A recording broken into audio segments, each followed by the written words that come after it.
रेगिस्तानी गांव की गलियां दिसंबर की ठंडी हवाओं से भरी हुई थी। पीपल के नीचे झुंड में उपले जलाकर हाथ तापते हुए आज ताऊ जी ने फिर वही बात बोली। अरे ये भी कोई ठंड है? ठंड तो हमारे टाइम में पड़ती थी। हांडी से घी निकालते समय चम्मच टूट जाते थे।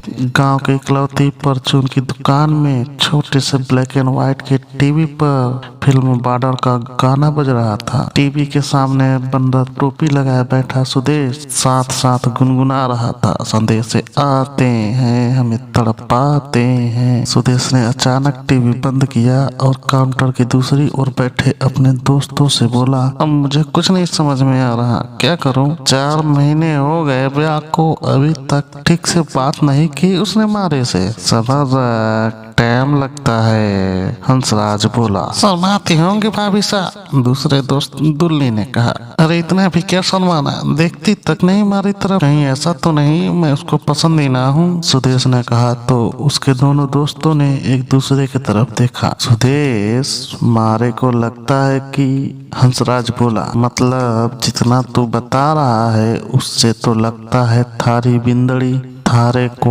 बिल्कुल पसंद ना करती। सुदेश का चेहरा एकदम फीका पड़ गया। हंसराज और दुल्ली जोर जोर से हंसने लगे। सुदेश को पहले उन पर गुस्सा आया, फिर गुस्सा मायूसी में बदल गया। उसे सच में डर लग रहा था। सुदेश प्यार करता था गोमती से, उसी दिन से करने लगा था जब पहली बार उसकी फोटो देखी थी ब्याह के पहले। उस फोटो में गोमती ने पूरी बाजू का सफेद स्वेटर पहना था, 2 चोटियां बनाई थी, हरी घास पर घुटने मोड़े बैठी थी। वो चेहरे पर मुस्कान नहीं थी पर खुश लग रही थी। बस उस दिन के बाद सुदेश को कुछ समझ ही नहीं आता था। कभी मुंडेर पर चढ़ के जोर जोर से चिल्लाने का मन करता, कभी बस चुपचाप बैठकर मुस्कुराने का। माँ उसे पुकारती तो सुनाई देता पर जवाब देते नहीं बनता। बापू पानी का मटका ट्रैक्टर पर बांधने के कहते तो वो मटका तो रख देता पर बिना बांधे। गोमती के प्यार में जाने कितने मटके फूटे, जाने कितने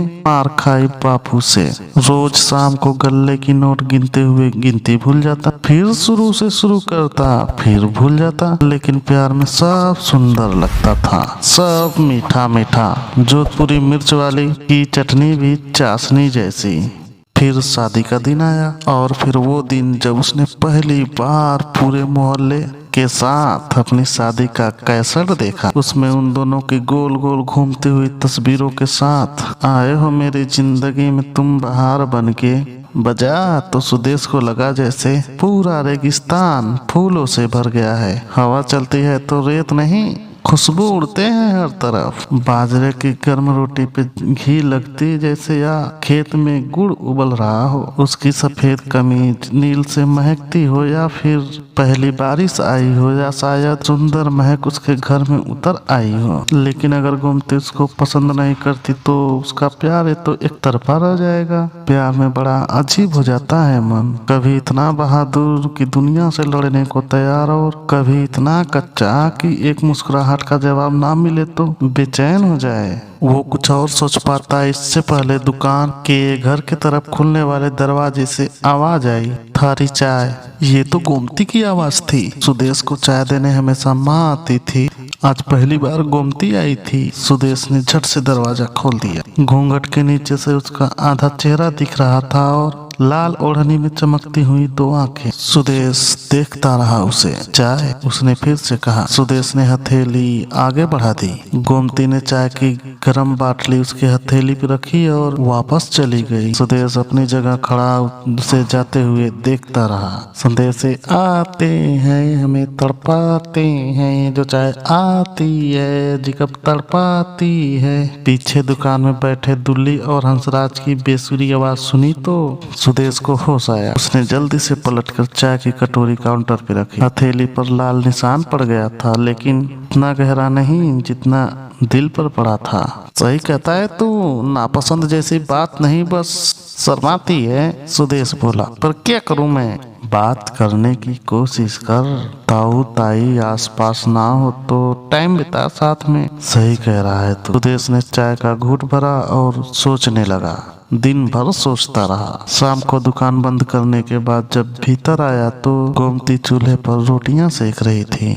माँ भी पास ही बैठी थी। जब रोटी पक जाती वो उस पर घी लगाकर कपड़े में लपेटती जाती। आजा छोरे आजा, सिकती सिकती खा ले। सुदेश को देखते ही माँ ने कहा। वह भी उनके पास जाकर बैठ गया। बर्तनों की टोकरी गोमती की दूसरी तरफ रखी थी। बहुत हिम्मत करके वह बोला, उधर से थाली पकड़ाना। तो एक गोमती ने चुपचाप टोकरी से थाली पकड़ाकर उसे थमा दी। दोनों की उंगलियां जरा सी छू गई।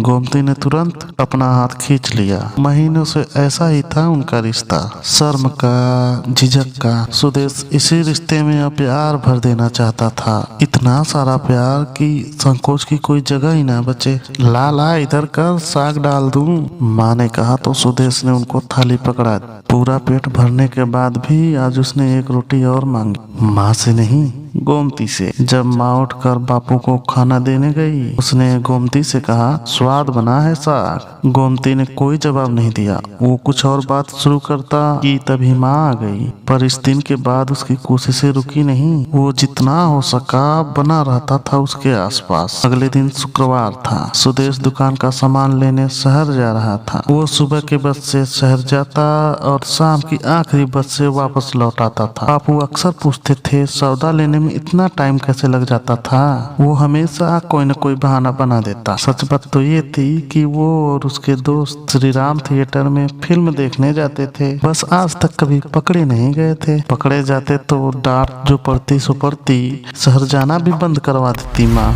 आज निकलने से पहले उसने गोमती से पूछा, कुछ लाना है थाड़े लिए शहर से। गोमती कपड़े सुखा रही थी। उसने बिना उसके तरफ पलटे ना में गर्दन हिला दी। लेकिन सुदेश शाम को लौटा तो उसके लिए छोटी छोटी कई चीजें ले आए। इमली वाली गोलियां जो उसने गोमती को एक दिन दुकान से लेकर खाते हुए देखा था, खुशबू वाली सर्दियों की क्रीम और हरे रंग की चूड़ियां। गोमती सब कुछ देखकर मुस्कुराई, बस कुछ कहा नहीं। सुदेश के लिए काफी थी वो मुस्कुराहट। उनके घर में एक ही टीवी था जो सुदेश ने अपने दुकान में रखा था। शाम को खाने के समय दुकान से ही टीवी को आंगन की तरफ घुमाया जाता। सब लोग चूल्हे की आग सेकते हुए टीवी देख लेते। उस शाम भी टीवी आंगन की तरफ घूम चुका था। सब उसके सामने ही जमे बैठे थे। गोरबंद चल रहा था। तभी सुदेश की नजर गोमती पर पड़ी। वो चूल्हे की दीवार के गोल झकरोकों से टीवी देखने की कोशिश कर रही थी पर देख नहीं पा रही थी। सुदेश जल्दी से उठा और टीवी उसकी तरफ घुमाने लगा। अरे क्या कर रहा है छोरे?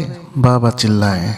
बस हो गया, साफ दिखेगा यहाँ से। सुदेश ने इतना कहा ही था कि टीवी चलना बंद हो गया। सिग्नल गायब। हिला दिया ना, माँ ने डांटा। अरे मैंने थोड़ी हिलाया, अंटीना से उड़ गई रेंज। अभी ठीक करके आता हूँ, कहकर वो छत की ओर दौड़। छोड़ छोरे, अब अंधेरे में काटने लगा, माँ ने आवाज लगाई। पर सुदेश अब रुकने वाला नहीं था। अब चला क्या?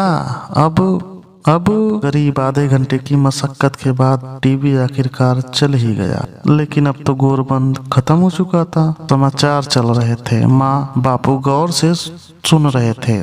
सुदेश ने झरोखों में देखा तो गोमती अब नहीं देख रही थी टीवी। सुदेश की एक और कोशिश नाकाम हो गई, पर वो हार मानने वाला नहीं था। गोमती उपले सुखाने जाती, वो उसके साथ चला जाता। नए उपले उसे बनाना तो आता नहीं, लेकिन सूखे उपले चुनने में उसकी मदद कर देता। उसके लिए खेत जाकर मीठे बेर भी लाया। उसे अब लगने लगा था कि गोमती कम से कम उसकी तरफ देखने तो लगी है, मुस्कुराने लगी है उसकी बातों पर। ज्यादा नहीं, एक एक बित्ता ही सही, पर उनके बीच की दुनिया रोज घट रही थी। प्यार का सफर होता ही ऐसा है, धीमा लेकिन हमेशा चलते रहने वाला। सुदेश को लगने लगा था कि जल्दी ही वो उससे बात करने ही लगेगी। वो उससे पूछ सकेगा कि उसका यहाँ नए घर में मन लगा कि नहीं। आते ही उसने घर में सबकी पसंद नापसंद तो याद कर ली, लेकिन उसे क्या पसंद है खाने में। माँ की बातों का बुरा तो नहीं लगता। अपनी माँ का याद तो आती होगी ना। वो गुरुवार की शाम थी। टेलीफोन की घंटी बजी। सुदेश ने फोन उठाया।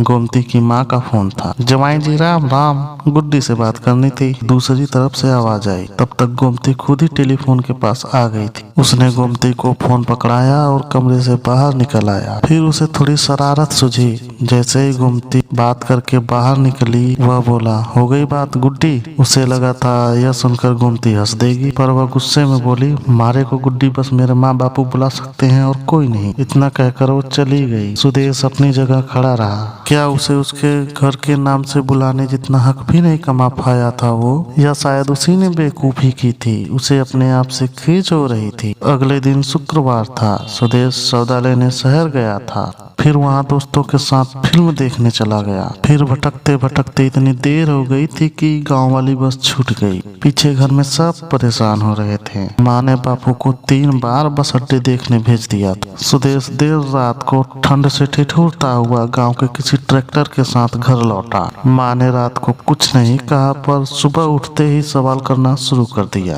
अरे टावर है, हो जाती होगी भूल चूक। अब छोड़ भी सुदेश की माँ, बापू बार बार कर रहे थे, पर माँ सुनने को तैयार ही नहीं थी। मुझे बस ये बता दे, कर के रहा था दिन भर वहाँ? कोई नशा पत्ता करने लगा है के? माँ पूछ रही थी। सुदेश गर्दन झुकाए बैठा था। तभी उसकी नजर सामने खूंटी से धोने के लिए कपड़े उतारते हुए गोमती पर पड़ी। उसके हाथ में कल वाली फिल्म का टिकट था। सुदेश ने उसकी तरफ देखा और घबरा गया। परसों वाली बात का इतना बुरा लगा था उसे, कहीं गुस्से में माँ से शिकायत कर दी तो। उसने इशारे से गोमती को चुप रहने को कहा। गोमती ने एक पल सुदेश को घूर कर देखा और कपड़े धोने चली गई। सुदेश तुरंत उसके पीछे पीछे बाहर आया। माँ से मत कहना, मैं कभी तारे को गुड्डी नहीं कहूंगा, गोमती भी नहीं कहूंगा, नाम ही नहीं लूंगा। तारे को अच्छा नहीं लगता तो बात भी नहीं करूंगा, बस माँ को मत बताना। नहीं कहूंगी, गोमती बोली। एक शर्त है, लेकिन तू जो बोले मंजूर है, सुदेश बोला। गोमती एक पल चुप रही, फिर बोली, मुझे भी जाना है फिल्म देखने, ले चलोगे अपने साथ? फ्रेंड्स, अगर कहानी पसंद आई हो तो कमेंट करके जरूर बताना, जिससे मैं इसका दूसरा पार्ट जल्द ही ला सकूं। और हाँ, वीडियो पसंद आया है तो लाइक करके चैनल को सब्सक्राइब जरूर कर लेना।